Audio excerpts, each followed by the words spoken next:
Bom dia, meu amado irmão em Cristo. Bom dia, minha amada irmã em Cristo. Nós estamos caminhando no mundo, entendendo que algumas coisas estão esquisitas, tanta evolução tecnológica, tantas coisas acontecendo simultaneamente.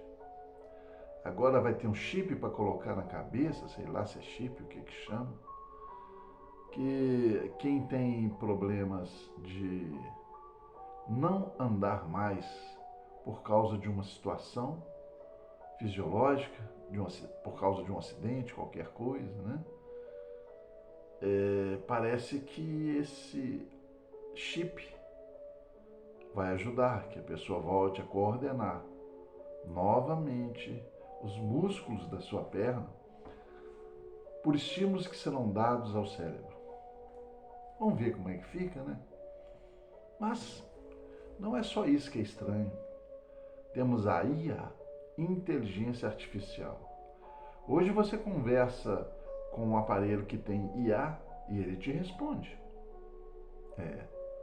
Responde como se fosse outra pessoa conversando com você. E os robôs que estão acontecendo e tantas coisas que virão, não é mesmo? O mundo está se transformando e se adequando a uma geração que está sendo encaixada para vivê-lo. Isso exclui os que não conseguem viver dentro dos parâmetros da evolução tecnológica deste novo mundo. Assim sendo, o mundo que eu conheci, que não tinha televisão, que não tinha celular, que não tinha computador, que não tinha tanta coisa, ficou para trás. Já não existe, já esse mundo já não existe. É outro mundo, dentro do mesmo mundo. Então, amado, muitas coisas já aconteceram, estão acontecendo e vão continuar acontecendo. Sabe uma coisa que não muda? Deus. Deus é o mesmo ontem, hoje e será sempre. Mas quando a ciência se multiplica, a ciência absorve mentes curiosas e as pessoas se afastam do conhecimento de Deus. Razão pela qual o mundo não vai se dirigindo muito pela fé, mas pela ciência. Hoje a medicina descobriu isso, então vou crer plena e somente na medicina. Só quando a medicina falar não tem jeito, aí a pessoa corre para Deus. Não é isso? Mas o primeiro impacto que uma pessoa sente um mal, uma tonteira, uma dor, corre para o médico. Tá errado? Não, tá certo. Mas as pessoas antigamente que não tinham muito acesso ao médico, né? Elas faziam o quê? Dobrava o joelho e orava, Senhor, né? E Deus fazia maravilhas, pode ter certeza. Você tem uma ideia, o povo de Israel que saiu escravo do Egito, perambulou pelo deserto até chegar em Canaã, ficou 40 anos nessa caminhada, lutando, expulsando amoreus, filisteus, né? Cananeus, em guerras constantes.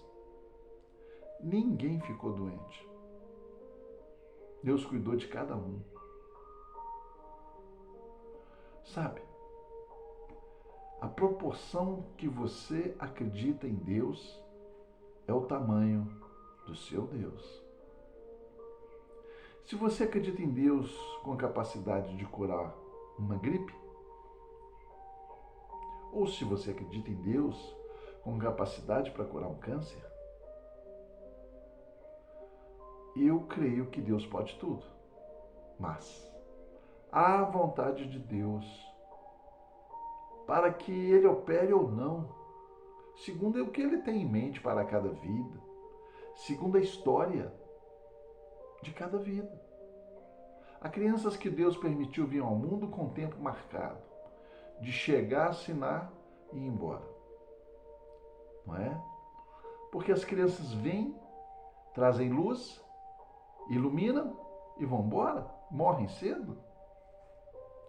Mas isso é um tratamento que Deus faz com as pessoas que precisam entender que Deus é Senhor de todas as coisas. E essa criança? Poxa, essa criança está muito bem, obrigado. Melhor do que se tivesse ficado aqui vivendo com seus pais, porque ela está no céu. Lembra que Jesus disse? Deixai vir a minhas criancinhas, pois dessas é o reino dos céus. Se Jesus voltasse hoje, talvez, quem sabe, 20, 25% da população adulta no mundo subiria aos céus, arrebatado pelos anjos do Senhor. Mas uma coisa você tenha certeza, toda criança, sem exceção, subiria. Então, precisamos entender que há planos humanos e há planos de Deus. E às vezes a gente é muito egoísta, sabe? Eu queria essa vida comigo e Deus tirou, não quero saber de Deus mais. Você não quer saber de Deus até bater na porta do inferno. Dura essa palavra, mas é a verdade. Se a sua alma, depois de sair desse corpo, bater na porta do inferno, o primeiro nome que você vai clamar é: Deus, socorro, ajuda.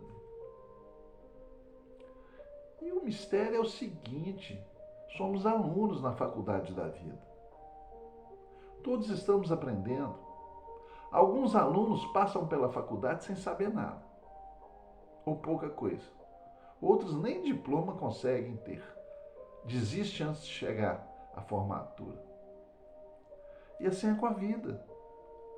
Nós estamos sendo testados. Por quê? O primeiro homem pecou, nos deixou um legado de morte. Mas não é morte apenas física, não. É a pior morte, a morte espiritual. Porque se você pensar bem, Jesus na virada do dia conversava com Adão, conversava com Eva, todos os dias. Todos os dias. Hoje, quem é que está ouvindo a voz de Deus todos os dias? Na virada do dia tem alguém ouvindo a voz de Deus? Tem? Então perdemos algo com Adão. E o salário do pecado é a morte. Por isso Jesus veio e morreu, para cumprir essa sentença. Mas tem uma morte pior do que essa morte física. Como eu disse, é a morte espiritual. O que é a morte espiritual? A morte espiritual é quando você perde a sua luz. Você já não tem nenhuma coisa em sua vida que reflita a luz do Senhor. A sua vida é avareza, é egoísmo, é vício, é perdição, é lascívia. É tudo que o mundo pode oferecer e nada do que Deus quer para você. Então entenda, há os que serão de Deus, sim, e há os perdidos, aqueles que não querem ser achados. Quando você vai procurar, ele se esconde. Não quero ir com esse cara, não. E Jesus caminha pela terra com a tua palavra de salvação, através das bocas dos pregadores espalhados pelo mundo inteiro.